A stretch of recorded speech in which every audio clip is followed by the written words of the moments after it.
सर्वार्थसाधिके शरण्ये त्र्यम्बके गौरी नारायणी नमोऽस्तुते।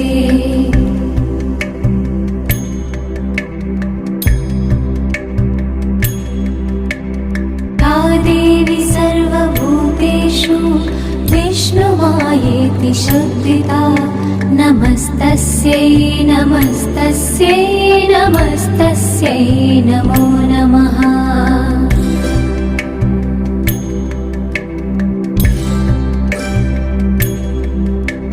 या देवी सर्वभूतेषु चेतनेत्यभिधीयते नमस्तस्यै नमस्तस्यै नमस्तस्यै नमो नमः।